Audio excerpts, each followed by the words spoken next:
Mas é lógico que eu vou dissolver o departamento de diagnósticos gerais. Tu cura até quem não quer ser curado, eximindo pacientes sem a permissão dos médicos responsáveis. Só porque eu tô melhor. Sabia que a emergência ficou inutilizada depois do incidente no qual você está envolvida?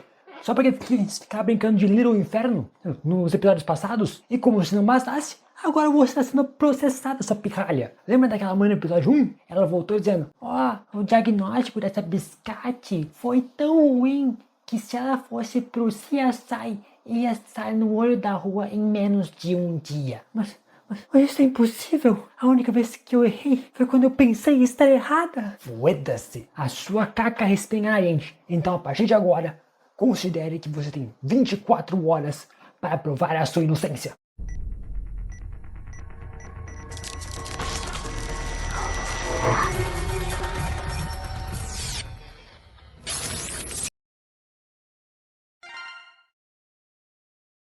Opa. Para tudo aí! Antes de continuar o vídeo, não esquece de deixar o like, se inscreve aí, dá aquela força pro canal e agora sim, bora continuar pro vídeo. Pois bem, caso você não tenha notado ainda, esse aqui é o terceiro vídeo do meu canal nesse canal, então fica a recomendação de assistir os vídeos anteriores, que estão bem legais. E aqui eu vou seguir a mesma base do que eu fiz no segundo vídeo, onde serão 2 casos, porque eles dividem a mesma temática. No vídeo anterior foi casos sobrenaturais e neste caso aqui são casos com crianças.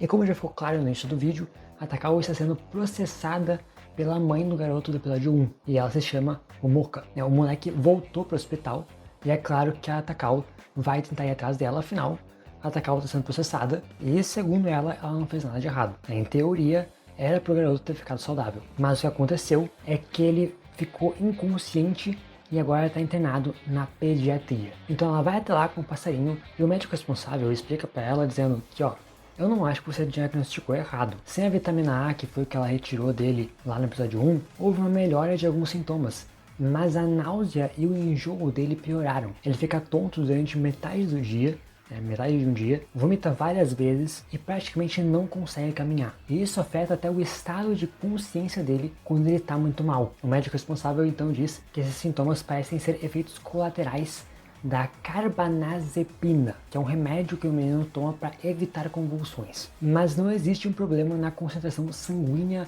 relacionado a esse remédio, o que é um problema para o diagnóstico, provavelmente. Então ele, junto de sua equipe, começaram a testar outras possibilidades. Fizeram todos os testes possíveis e nada. E outro detalhe importante aqui, a mãe do menino tá com ele sempre que possível e é super protetora, tendo várias demandas para os médicos, até porque ela é uma enfermeira e cuida do filho sozinha em casa. Dito isso, a Takao vai até o quarto onde o paciente está e convence a Omoka a deixar que ela diagnostique ele de novo. A Takao faz alguns testes e nada novamente. Então ela decide verificar o mini freezer do quarto, pois se o garoto está saudável e a comida do hospital certamente não é um problema, deve ser algo de fora. E o que ela encontra ali são várias caixas de suco de fruta que serão mandadas para análise, todas sem exceção. Porque como foram feitos vários exames e todas as possíveis doenças já foram descartadas, sobrou só a possibilidade de alguma substância nos sucos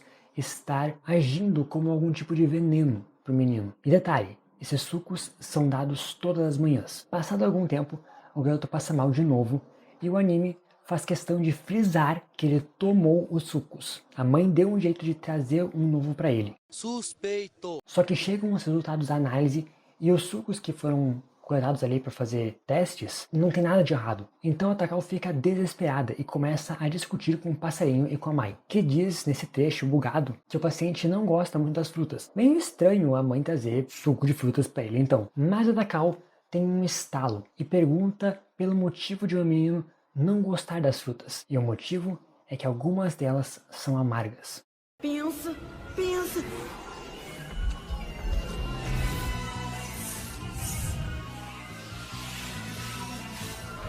Que ideia, Jamil! Temos então a cena de Newton, ou seja, a Takao entendeu tudo e só falta explicar. E assim nós vamos para a reunião que aconteceu no início do episódio, mas talvez eu tenha cortado no início do vídeo, não sei. Que é o lugar onde tudo será revelado. Porque a Takao vai dar uma investida legal na Omoka. O que acontece é que ela estava trocando o suco das caixinhas por suco de toranja, uma fruta amarga que acaba inibindo a enzima que metaboliza o remédio que o filho toma para convulsões, quando os enfermeiros do hospital não estavam presentes. Assim, a carbamazepina se acumula no sangue por algumas horas, causando sintomas de envenenamento. Sendo uma enfermeira, a Momoka deveria saber disso, então a Takao deduz que ela tem a síndrome de Munchausen, me perdoe se eu não estiver falando certo, é síndrome de Munchausen por procuração, que, resumindo, é um transtorno mental que faz com que ela machuque o próprio filho para obter a atenção dos outros. Nesse momento, a Momoka fica na defensiva. Ela lança o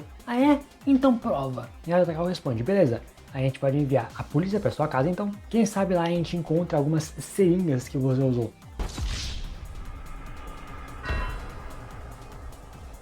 Assim, o caso é encerrado, a Momoka vai perder a guarda do filho, o processo é retirado e o Departamento de Diagnósticos Gerais continua firme e forte, o que nos leva ao nosso próximo caso, que é sobre um garoto com leucemia.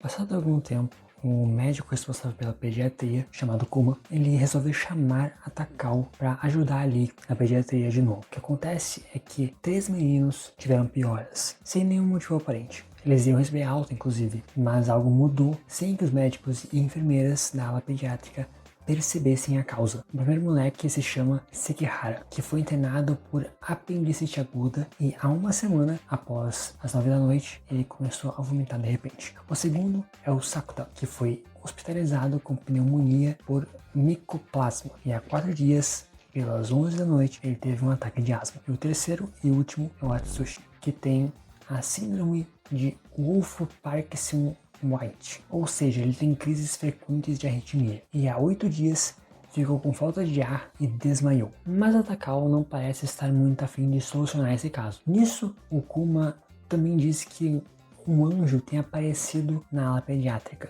E é claro, as pioras desses pacientes coincidiram com a aparição do anjo. Mas o importante no momento é que o Kuma disse para Takao: seguinte, o garoto do livro não vai estar lá hoje, então só examina esses textos ali, por favor. E aí a Takao aceita, não tá muito afim, mas ela acaba aceitando. Então fica subentendido que a Takao não queria ir lá na ala pediátrica por causa do garoto que tem esse tal Lívio, que, como já deve ter ficado subentendido nesse vídeo, é o garoto com leucemia. Mas vamos entrar em mais detalhes sobre isso daqui a pouco. A Takao vai junto com o passarinho para a ala pediátrica e ambos são guiados pela Mai, que nesse momento está trabalhando nesta ala, e ela leva eles, obviamente, até o quarto dos garotos. No caminho, ela diz que os 3 garotos têm um comportamento meio problemático, e eles suspeitam que alguém tenha forçado a piora dos sintomas dos meninos com algum tipo de vingança. Então o grupo chega no quarto deles, que é o quarto 703, mas a Takao só vê eles, olha pela janela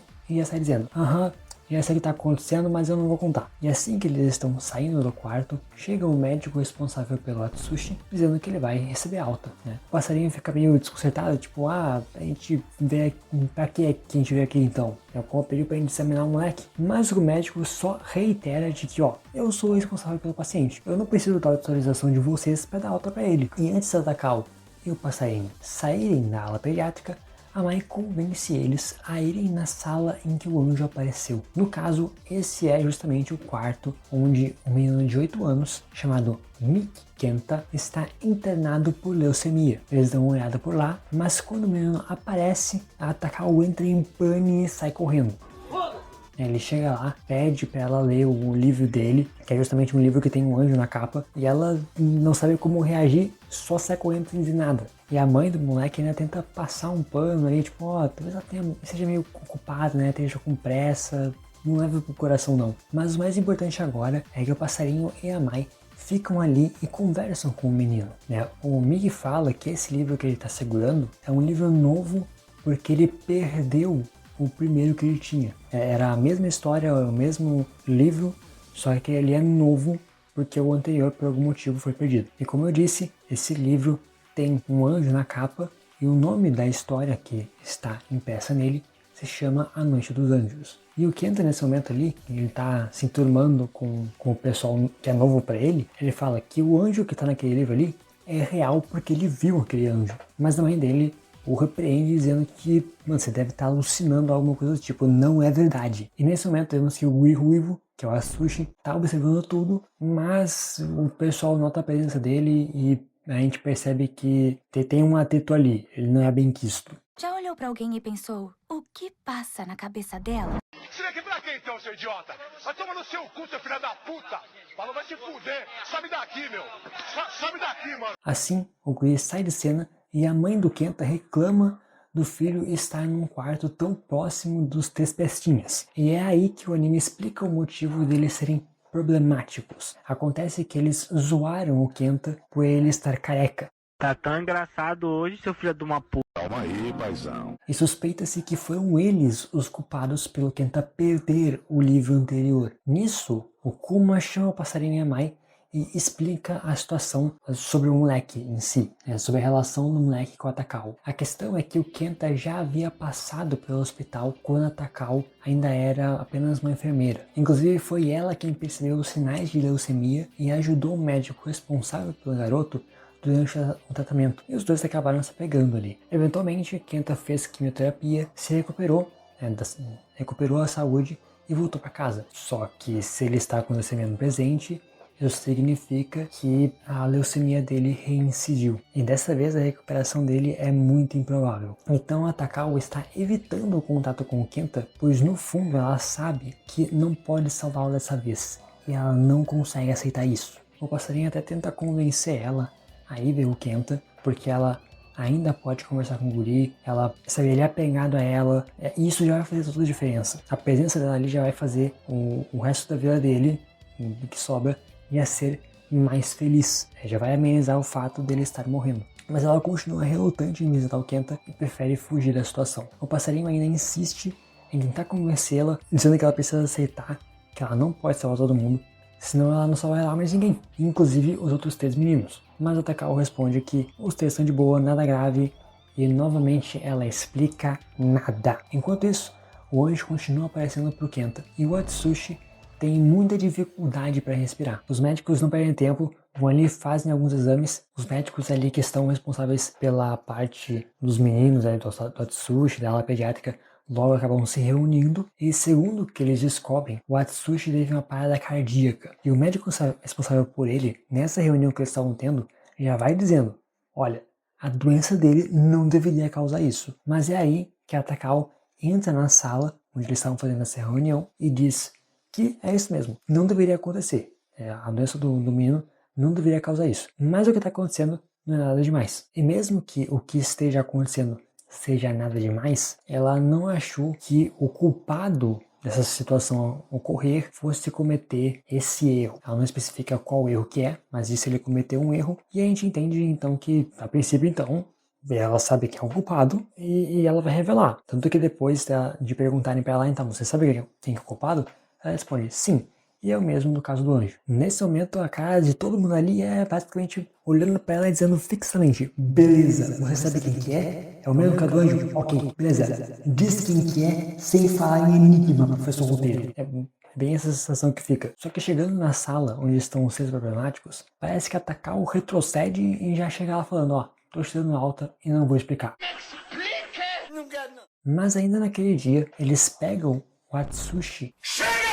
Eles pegam o Atsushi no pulo do gato, mostrando que ele e os outros estavam usando injeção de ATP sem os médicos saberem. ATP, no caso, seria um remédio para tontura quando administrado aos poucos no soro. Mas existe um outro efeito, que é parar os batimentos cardíacos por alguns segundos. O passarinho, então, entende que aquilo se tratava de uma injeção intravenosa rápida para taquicardia supraventricular paroxística. Nomezinho longo para dizer basicamente que é um tratamento para arritmias. E a Takao diz que apesar dos batimentos cardíacos pararem por alguns segundos, é um medicamento consideravelmente seguro, ainda que possa causar um forte desconforto no peito, vômito, assim como causar ataques similares a asma em quem tem asma. A Takao então deduz que o Atsushi teve contato com o medicamento por causa do tratamento da síndrome dele e surrupiou o medicamento do hospital para que os 3 continuassem ali. O problema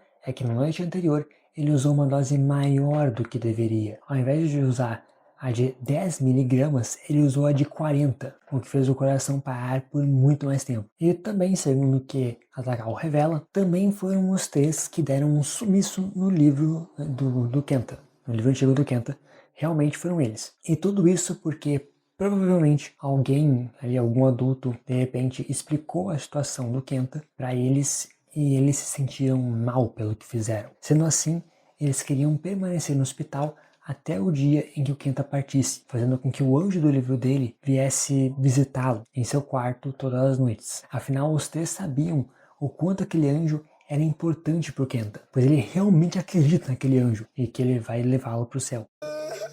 Que lindo, cara! O Atsushi então confirma o que foi dito pela Takao e ela disse que deixou tudo aquilo acontecer, aquilo continuar acontecendo, porque ela acreditava que aquela era uma maneira de amenizar o sofrimento do Kenta. Sendo assim, a situação é explicada para os pais das crianças e os 3 meninos ganham alta. Mas o Kenta fica sem saber sobre nada disso. Passado um tempo, o telefone toca lá na Diagnósticos Gerais e é justamente sobre o menino destaque desse arco, sobre o Kenta, que piorou e está com a saúde em estado crítico. Ele pede para ver a Takao e depois de levar mais um choque de realidade do passarinho, ela decide ver o menino. Chegando no quarto do paciente, os dois se cumprimentam.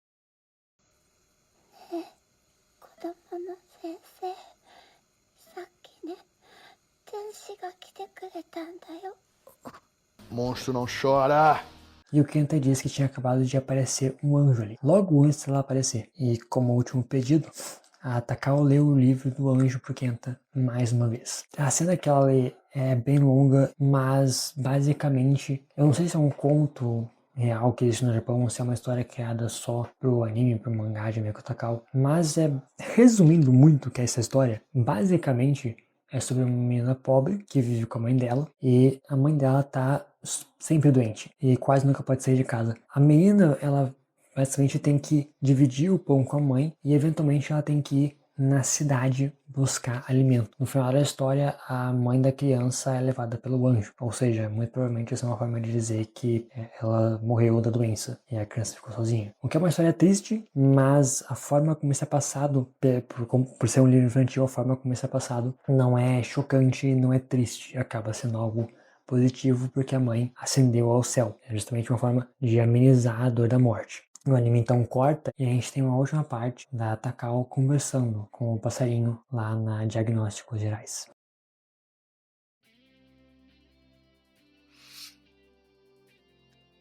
Nande Kenta wa 8歳で死なないといけなかったんだろうな。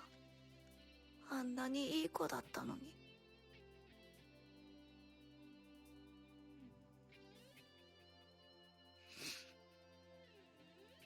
小鳥、私は無力だな。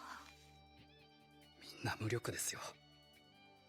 でも多分医者は自分が無力であることを知らないといけないんだと思います。